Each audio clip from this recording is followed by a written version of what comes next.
정말 그렇습니다. 오늘부터는 이제 오늘 또 그다음에 다음 주 3주에 걸쳐서 주기도문을 살펴보려고 합니다. 오늘은 이제 서론에 조금 더 좀 치중이 돼 있지만 제일 아래 이제 본문도 볼 거고 주기도문을 3주에 걸쳐서 보고 나면 마지막 주 수요일은 우리 성탄절이므로 없고요. 수요 바이블 아카데미가 없고 내년부터는 또 다른 성경을 우리 함께 보려고 하고요. 약간 포맷을 좀 바꿔보려고 합니다. 내년부터는 올해까지 이렇게 진행을 하고요. 오늘 주기도문 본문은 우리 아시다시피 마태복음과 누가복음에만 나옵니다. 근데 우리가 가지고 있는 이 마태복음 본문이 이 주기도문 본문이 더 이제 길지요. 누가복음 본문에 비하면 훨씬 더 깁니다. 거의 뭐 절수만 따지면 마태복음은 5절, 누가복음은 3절이지만 양을 따지면 2배가 넘습니다. 마태복음이. 그래서 마태복음에 있는 주기도문과 그 누가복음의 주기도문이 조금은 다르고 훨씬 이제 축약돼 있죠. 누가복음이. 그래서 이런 걸 통해서 초대 교회에 이제 주기도문이 분명히 이제 뭐 예배가 맞춰질 때 하든 아니면 예배 중간에 같이 이 기도문을 쓰든 다양하게 사용을 했을 텐데 적어도 두 버전의 주기도문이 있음을 알 수가 있습니다. 그래서 마태복음 같은 주기도문을 쓰는 교회도 있고 누가복음에 나오는 주기도문을 쓰는 교회도 있고 아마도 그랬을 것 같아요. 근데 오늘 이제 우리가 3주에 걸쳐서 볼 본문은 마태복음, 좀 더 자세한 내용이 담겨 있는 마태복음 본문을 함께 살펴보려고 합니다. 이 순서는 보통 이제 성경 본문은 그 본문이나 장르에 따라 조금 보는 방법이 다른데, 예를 들면 시편을 보잖아요. 그 시편은 문맥을 읽기가 힘듭니다. 문맥에 맞춰서 정해놓은 것이 아니라 모아놓은 거기 때문에 때로는 문맥이 어느 정도 역할을 하지만, 만약 23편이면 22편이 중요하고 23편이면 24편과도 관련돼 있고 뭐 이런 경우도 있긴 하지만, 이 보통 복음서나 뭐 사도행전이나 사도 바울서신처럼, 아니면 역사서도 마찬가지인데 역사서는 시간적으로 연결돼 있으니까 또 그런 앞뒤 문맥 맥락이 시편 같은 경우는 크게 중요하지 않은데 마태복음 같은 경우는 굉장히 이제 중요한 편에 속합니다. 그래서 특별히 이런 복음서 본문을 읽을 때는 그 본문이 담겨있는 전체 큰 환경, 배경은 무엇인가, 그 다음에 조금 더 작은 배경은 무엇인가, 근데 바로 전절은 뭐라고 말씀하고 있는가, 이런 것들을 차근차근 보면서 이렇게 전체 구조도 보고 그 다음에 본문 읽기로 들어가는 게 이제 보통 학교에서 가르치는 또 성경 해석학 또는 뭐 성경 석의 할 때 보통 가르치는 구조입니다. 구조적 접근 방법이죠. 그래서 이 큰 문맥을 보면은 이제 1, 2, 3, 4로 나눠서 볼 텐데, 큰 문맥은 산상순 5장부터 7장 마태복음 그 안에 있는 거죠. 우리 본문이 마태복음 6장 9절부터 13절이니까 이 주기도문 본문은 5, 6, 7, 즉 중간에 6장에 있습니다. 그래서 많은 분들이 이 산상순을 한마디로 하라 라고 하면 주기도문입니다, 이렇게 주장하는 분들이 있을 정도로 많이 따르진 않아요. 많이 따르진 않지만 그래도 그만큼 중간에 있을 뿐만 아니라 이 큰 문맥 안에 주기도문이 있다는 것은 굉장히 큰 이유가 됩니다. 의의가 있습니다. 왜냐하면 성경에서 말라기 이후에 마태복음이 기록될 그 사이 시간이 적어도 400~500년의 공백 기간이 있단 말입니다. 하나님이 누군가를 통해서는 말씀하신지 모르겠지만 어쨌든 성경으로 기록될 만한 하나님의 계시는 없었어요. 수백 년 동안 없었는데 마태복음을 통해서 이제 그 공백기가 깨어지고 예수께서 이 땅에 오시면서 말씀이 이 땅에 그대로 오셨죠. 그 말씀이 이 땅에 오셔서 처음 가르쳐 주신, 마태복음이 제일 앞에 있으니까 처음 가르쳐 주신 가장 풍성한 가르침이 산상수훈입니다. 5, 6, 7장이. 그래서 5, 6, 7장의 의미가 벌써 그런 의의가 있죠. 오랜 기간에 공백기가 깨어지고 하나님의 현현이 예수를 통해서 보여짐과 동시에 한 번도 수백 년 동안 이스라엘 백성이 듣지 못했던 하나님의 음성을 예수님을 통해서 생생하게 듣는데 그 가르침이 너무나 풍성한 거죠. 그래서 5장, 6장, 7장인데 그 중간에 주기도문이 있습니다. 그래서 5, 6, 7장의 말씀의 내용도 굉장히 교회들 또 하나님의 자녀들을 위해서 굉장히 중요한 말씀이기도 하고 너무나 반가운 말씀이기도 하지만, 주기도문 본문이야말로 그 중에서도 참으로 하나님의 백성에게 하나님이 그토록 수백 년 동안 참고 기다리시면서 준비하셨던 말씀 중에 하나다라고 볼 수가 있습니다. 주기도문 본문은 그렇습니다. 그런 의미에서 큰 문맥 안에 있는 이 주기도문 본문이 그런 의의를 갖고 있다고 할 수 있고요. 다시 말씀드리면 하나님이 오랜 기간 참고 있다가 하나님의 자녀들에게 꼭 말씀하고 싶었던 내용 중 하나가 주기도문이었음을 알 수가 있습니다. 그래서 그렇게 보면 되고, 작은 문맥은 이제 6장을 보시면 굉장히 분명합니다. 1절부터 4절을 보면 구제가 나오고요. 5절부터 8절 기도가 나온 다음에 주기도문 오늘 본문이 나오는 거예요. 그 다음에 뒤에 금식이 나옵니다. 근데 이 구제, 기도, 금식은 유대인의 3대 경건 방법이에요. 경건이란 무엇인가? 기도, 구제, 기도, 금식입니다. 세 가지 방법이거든요. 유대인의 3대 경건이라고 할 수 있는데 이 구제나 기도나 금식이나 그 꿰뚫고 있는 관통하는 주요 이 메시지가 있습니다. 그것은 구제할 때 어떻게 하죠? 오른손 왼손 한 손이 모르게 해야 되죠. 그러니까 이 계속 기도도 마찬가지입니다. 밑에 제가 본문 7, 8절을 밑에 적어놨지만 어디 들어가서 해야 되죠? 골방에 들어가서 문을 닫고 은밀한 중에 기도해야 합니다. 금식도 마찬가지예요. 금식하는 거 티 내면 됩니까? 안 돼요. 그래서 막 머리에 뭐 바르고 해서 전혀 막 초라하지 않게 내가 금식하고 있는 것을 알리지 않으면서 중심을 보시는 하나님 앞에 그 경건을 보여야 합니다. 구제도 마찬가지, 기도도 마찬가지, 금식도 마찬가지죠. 그래서 이 보여주기 위한 외식을 금하고 있는 그 작은 맥락 안에 주기도문이 들어가 있다는 것. 그래서 그 맥락만 보더라도 우리 9절에 보면 그러므로 너희는 이렇게 기도하라 하는데 그 이렇게가 밑에 나오는 그 이하에 나오는 방법도 말씀해 준과 동시에 그 맥락을 통해서 이렇게라는 것은 태도도 중요합니다. 마음가짐도 중요합니다. 기도할 때 나는 어떤 마음가짐인가, 방법, 무슨 표현을 할 것인가, 어떤 고백을 할 것인가도 중요하지만 그 고백 이전에 하나님께 어떤 마음으로 기도의 문을, 기도의 입술을 열 것인가도 굉장히 중요한 건데, 그때 이 맥락 안에 있으므로 구제, 기도, 금식처럼 보여주기 위한 외식에 의한 기도가 아니라 내가 그래도 직분자인데 저기 저분이 앉아있으니 내가 이 정도는 기도해야지 하면 벌써 시작이 잘못된 거예요. 작은 문맥을 보면 그렇습니다. 순수하게 마음에서 우러나오는 마음 가지고 시작되는 기도가 바로 이렇게 기도하라의 첫 번째 의미입니다. 그래서 보여주기 위한 외식과 상관없는 기도의 시작, 이 주기도문이어야 함을 보여줌과 동시에 밑에 7, 8절이 있는데 우리 한번 한 분이 뭐 마이크로 안 나와도 되니까요. 7절과 8절 우리 한번 어느 한 분이 읽어 주시겠습니까? 너는 기도할 때 이 부분.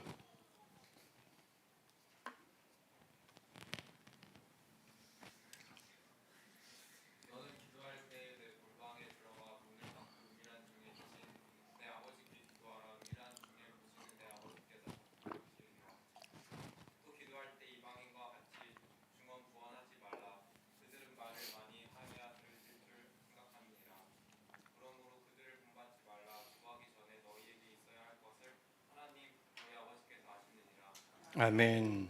이러고 나서는 그러므로가 이제 9절에서 이어진단 말이죠. 그래서 이 7, 8절은 굉장히 중요한 구절입니다.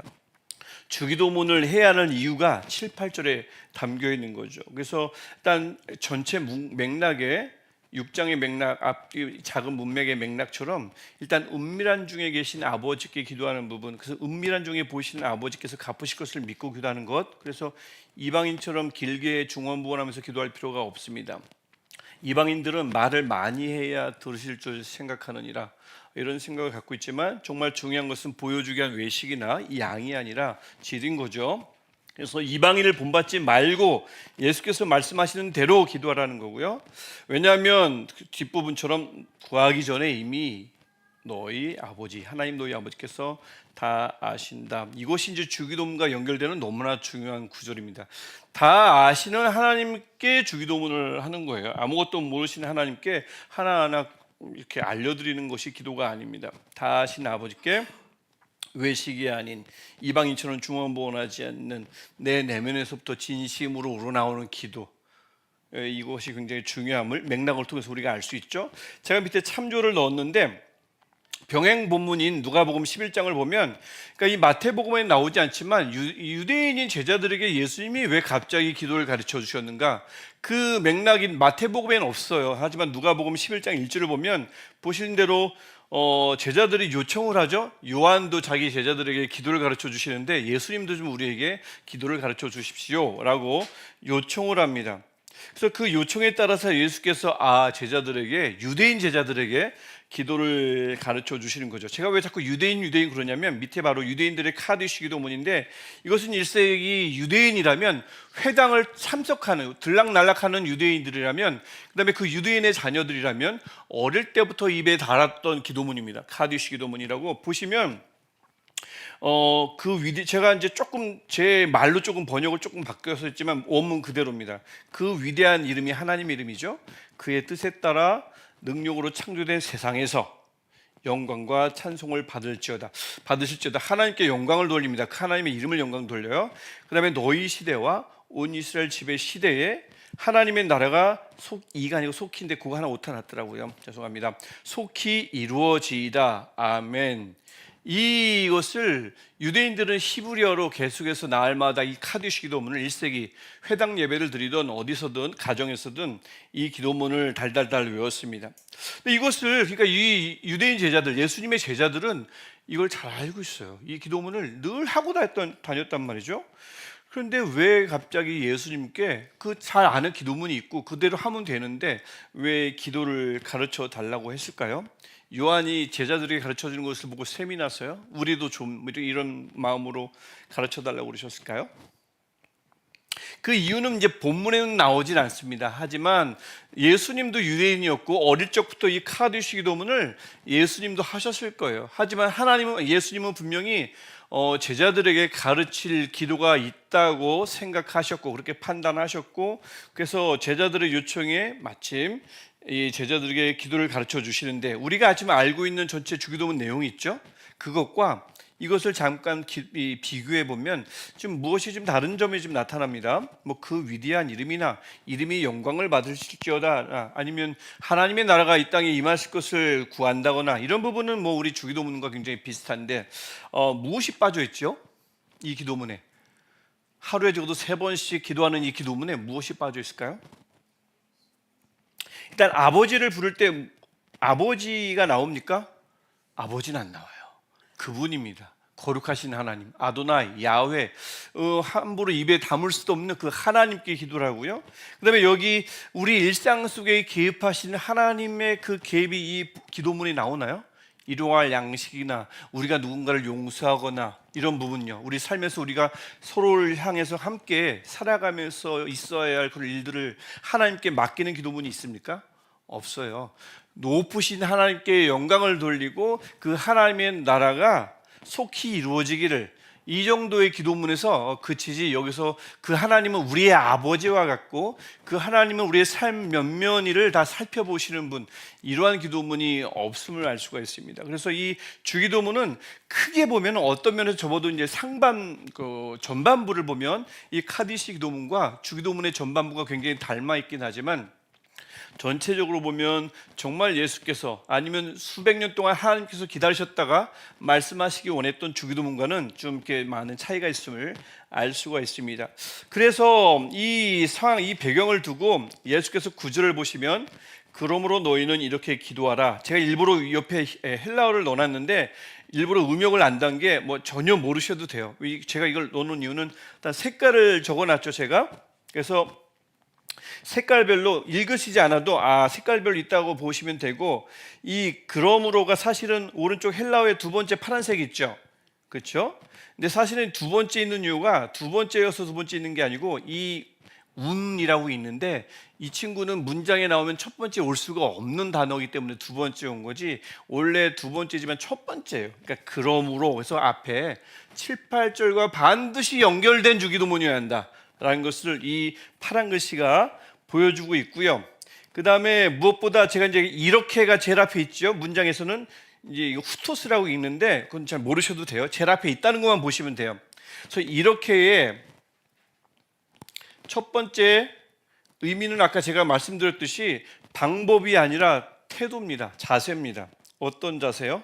이렇게 내면에서 우러나오는, 외식과 상관없는, 그 다음에 이방인을 본받지 않는 기도, 중언부언하거나 내가 길게 말해야 들어주시겠지, 이런 것에서 벗어나는 이 기도의 태도. 왜냐하면 하나님은 이미 다 알고 계신다는 이 태도, 이 의미를 이렇게가 말하고 있고요. 그 다음에 너희는이 우리 헬라어 본문에는 제일 뒤에 있어요. 이 너희는이란 뜻인데 이걸 제가 왜 빨간 글씨로 해놨냐면 이 주기도문은 각 개인이 물론 골방에서 드리라는 그 문맥 속에서 나오지만 너희 즉 복수입니다. 그래서 이 각 개인이 하나님께 기도드릴 때 쓰는 본문이기도 하지만 예수께서 정말 이 본문을 이 가르침을 제자들에게 주신 이유는 함께 기도할 때 꼭 쓰라고, 공동체적 기도라고. 그래서 밑에도 계속 너의 하나님이라 기도하지 말고 우리 하나님으로 계속 우리가 계속 나오는 것을 볼 때 공동체가 함께 모여서 기도할 때 반드시 써야 하는 기도로서 예수께서 가르쳐 주신 것을 알 수가 있습니다. 그래서 너희가 제일 뒤에 있어요. 제일 뒤에 제가 그걸 빨간 글씨를 왜 해놨냐면 제가 이 설명을 하려고 했죠. 헬라어 본문은 너희라는 주어를 안 써도 돼요. 왜냐하면 기도하라라는 게 뭐 밑에 보면 프로 막 제일 긴 헬라어 단어가 있죠. 옆에 이게 이제 프로슈케스테인데 이거에 주어가 다 담겨 있어요. 주어가 다 담겨 있는데도 제일 뒤에 주어를 쓴다는 이유는 다른 이들은 몰라도 다른 유대인들은 몰라도 너희 나의 제자인 너희 유대인들은 반드시 그러니까 너희들에게 꼭 집중을 하고 싶을 때 다른 사람들은 몰라도 너희만큼은 할 때 주어를 꼭 붙여요. 주어를 안 써도 되는데 이 제일 뒤에 슈메이스라고 있는데 슈메이스라고 읽어요. 안 써도 너희라는 단어 이 의미가 동사에 다 담겨 있어요. 하지만 그것을 일부러 쓸 때는 주어를 강조하는 겁니다. 너희만큼은 꼭 이렇게 기도하라는 그 화자의 간절한 바람이 주어가 있을 때마다 꼭 담겨 있습니다. 이거는 뭐 나중에 우리 뭐 헬라어 외울 시간이 있는지 모르겠지만 주어를 쓰면 너희만큼은 이란 뜻입니다. 그래서 그러므로 너희만큼은 이렇게 기도하라가 훨씬 더 문장에 적합한 번역이라 할 수 있습니다.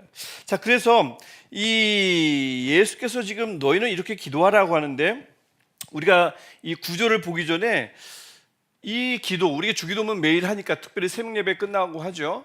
주기도문의 그 내용은 예수님께서 날마다 기도했던 기도문은 아닐 것입니다. 왜냐하면 이 내 죄를 사여 준 것 같이라고 하는데 예수님은 죄가 없으신 분이므로 하나님께 날마다 내 죄를 사해 달라고 그러면 나도 남을 용서하겠다고 이렇게 기도하셨을 리가 없어요. 그렇죠? 예수님 죄가 없으신 분이니까. 그래서 이것은 이 주기도문의 내용은 사실은 제자들에게 또 이후의 교회들이 꼭 알아야 할 기도의 구조와 내용을 가르쳐 주시기 위해서 예수님께서 만드신 기도문이지 예수님이 어릴 때부터 평상시에 해오던 기도문이거나 본인이 늘 하나님 앞에 나갈 때 기도했던 내용은 아니라는 것이 분명합니다. 그렇죠? 그래서 일단 그것을 먼저 전제해 두고요. 그래서 구조를 보면 이제 틀도 굉장히 중요한데 처음엔 하나님을 부릅니다. 이제 좀 이따 이제 본문 볼 거예요. 하나님을 부르고 나서 그 다음에는 하나님과 그 나라를 위해서 세 가지를 간구하고 그 다음에 우리의 필요를 위해서 세 가지를 간구합니다. 하나님을 부른 다음에 총 6가지를 간구하는 것을 볼 수가 있죠. 근데 일단은 간구할 내용이 있는 것은 중요하지만 그것보다 제일 중요한 것은 부르는 겁니다. 하나님을 부르는 겁니다. 그래서 너희는 이렇게 기도하라 할 때 두 번째 의미는 뭐냐면 첫 번째는 태도였다면 두 번째는 하나님을 부르는 겁니다.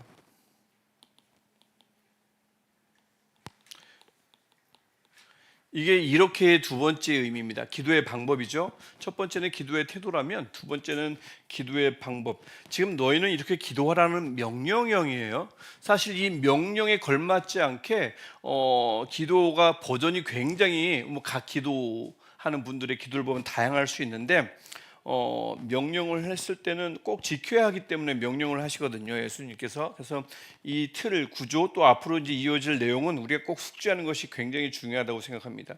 두 번째 이렇게 기도를 할 때 이렇게는 이 틀대로입니다. 하나님을 먼저 무조건 부르고요.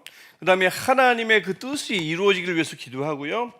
그 다음에 우리 필요를 위해서 기도하는 것. 뭐 어찌 보면 굉장히 상식적일 수 있는데 순서는 뒤바뀌어서는 안 된다. 순서 굉장히 중요한 거고요. 그 다음에 이제 한번 본문을 한번 봐볼게요. 본문을 보면 하나님을 부름인데 제가 일부러 이것도 옆에 헬라어를 넣는 이유가 우리 말하고는 이게 순서가 달라서 그래요. 그래서 헬라어대로 제가 읽어볼게요. 아버지여 우리의 계신 하늘들에 이렇게 돼요. 그래서 아버지 옆에가 파테르 좀 이렇게 읽는데 그래서 우리는 하늘에 계신 하면서 벌써 어디에 계신이 먼저 나오지만 이게 우리말의 어순이 어쩔 수 없어요. 명사를 이렇게 먼저 하나님 하고 하늘에 계신 이렇게 하면 좀 우리말이 안 맞잖아요, 문법상. 그러다 보니 하늘에 계신 우리 아버지였지만 모든 헬라어도 그렇고 영어도 마찬가지지만 특별히 이 원문을 보면 하나님을 먼저 부릅니다. 아버지여. 그래서 이 아버지여가 가장 먼저 나오고요. 그 다음에 그 아버지는 누구의 아버지인가? 우리의 아버지여가 되고요. 그분은 어디에 계신가? 그게 이제 뒤에 나오는 겁니다. 그래서 어디에 계신 것도 중요하지만 가장 중요한 것은 그분이 우리의 아버지인 것이 중요하고요. 근데 그 아버지가 우리의 아버지인 것이 중요하고요. 그분이 어디에 계신가? 이 순서도 굉장히 중요합니다. 근데 이제 우리 본문으로 우리 문법으로 번역을 하다 보니 순서가 좀 이렇게 뒤바뀐 부분은 굉장히 아쉽습니다. 영어는 전혀 이 순서가 뒤바뀌어지질 않아요. Father in heaven 한단 말이죠. 기도는 일단은 부르는 거거든요. 그래서 이 영어는 그런 점에서 굉장히 이점이 있고요.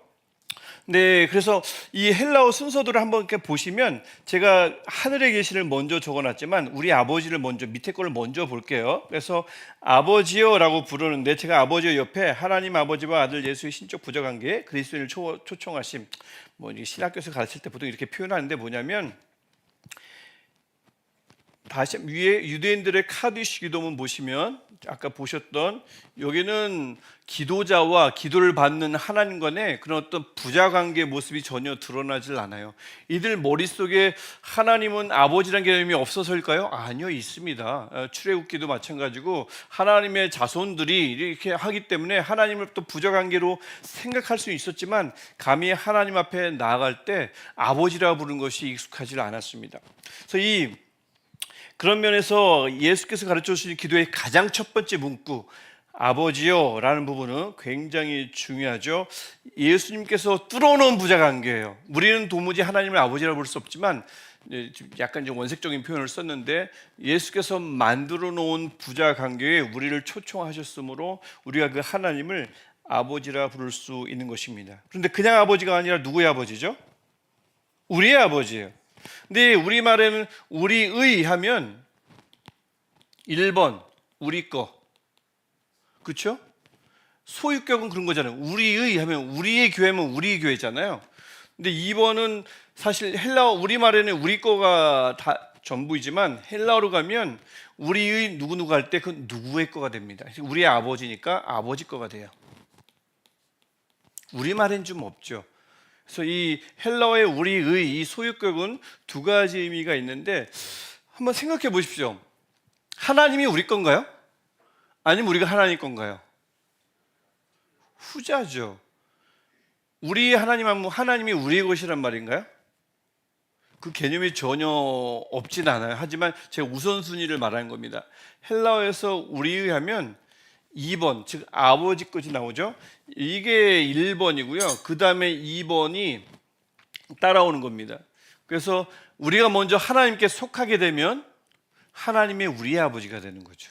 그래서 이 헬라어의 우리의 아주 오묘한 개념이 이 우리의 아버지라는 개념에 잘 담겨 있습니다.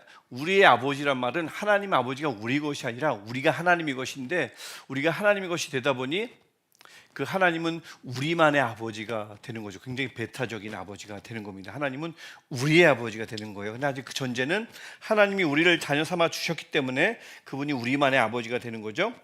근데 아까 말씀드렸지만 우리입니다.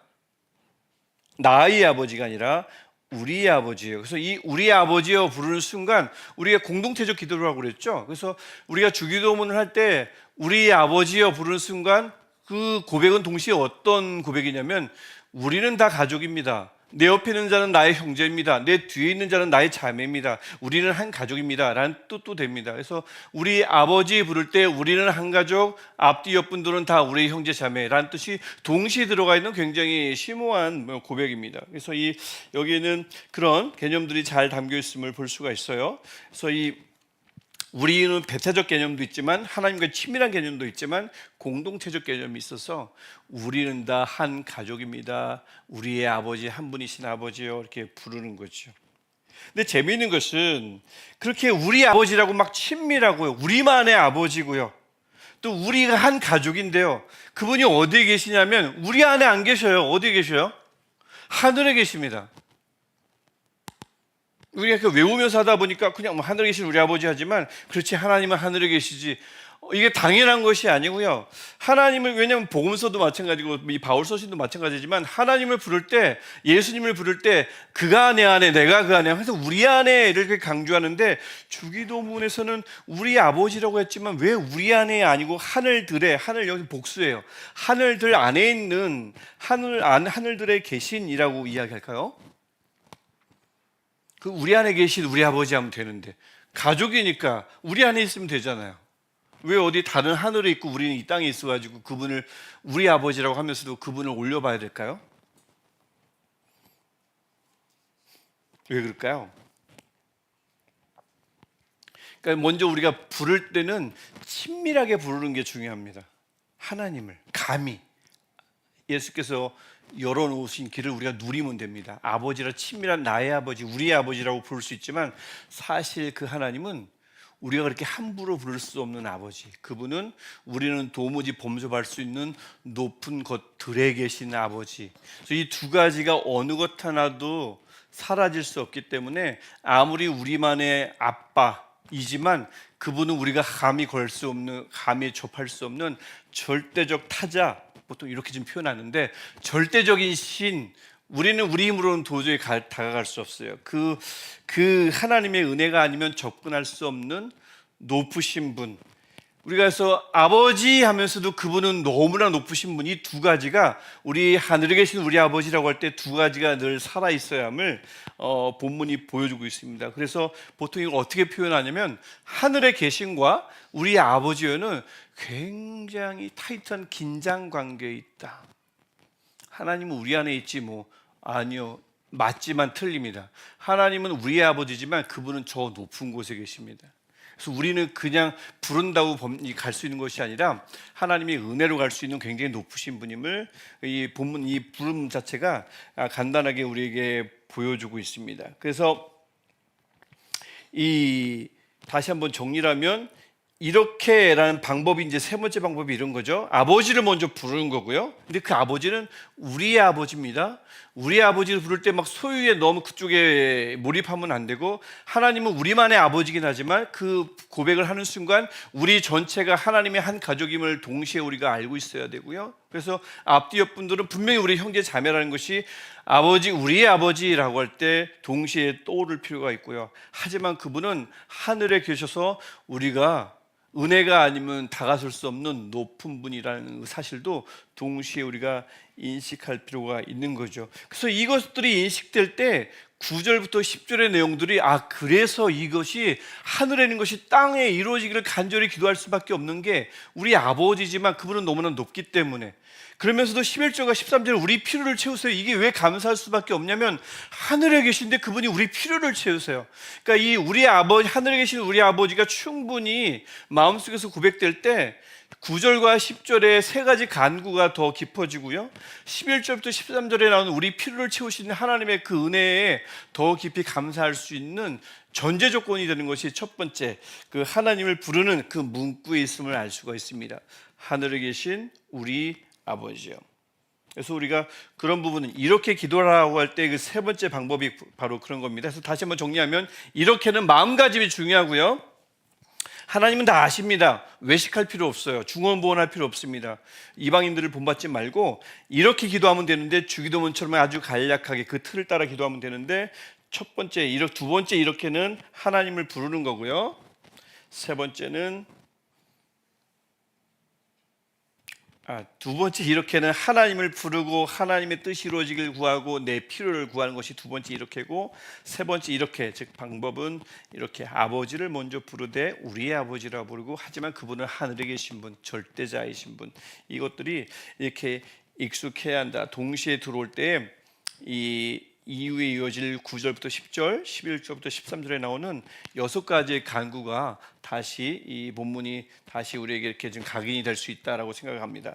정리및 나눔 질문 조금 시간이 조금 갔는데, 제가 언급도 했지만 한번 또 다른 어떤 상상력을 좀 이렇게 동원해서 1번 문제를 한번 보시면 좋을 것 같아요. 제자들은 분명히 어릴 때부터 기도를 배운 유대인들이었거든요. 근데 예수님께 기도를 가르쳐 달라고 요청하고, 또 그런 제자들에게 예수님 또 기도를 가르쳐 주십니다. 다 알고 있는 기도문이 있는데 그 이유는 무엇일까요?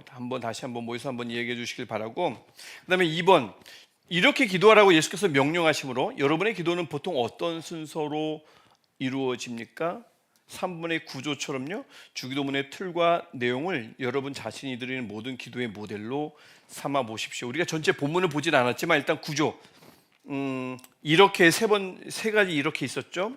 7, 8절과 연결된 이렇게 구조적으로 하나님 먼저 부르고 간구, 세 가지 간구는 이렇게, 그다음에 하나님을 우리 아버지라고 부르되 하늘에 계신 우리 아버지라고 부르는 이렇게, 이 세 가지 틀과 내용을 여러분 자신이 드린 모든 기도의 모델로 삼아 보십시오. 왜냐하면 이렇게 기도하라는 이 문구는 당시 12제자들에게만 주신 말씀이 명령이 아니기 때문입니다.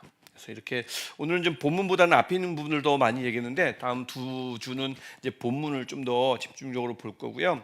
그래서 오늘 이렇게 해가지고 이거 가지고 조별로 나누실 분들은 나눠주시면 되겠습니다. 수고하셨습니다.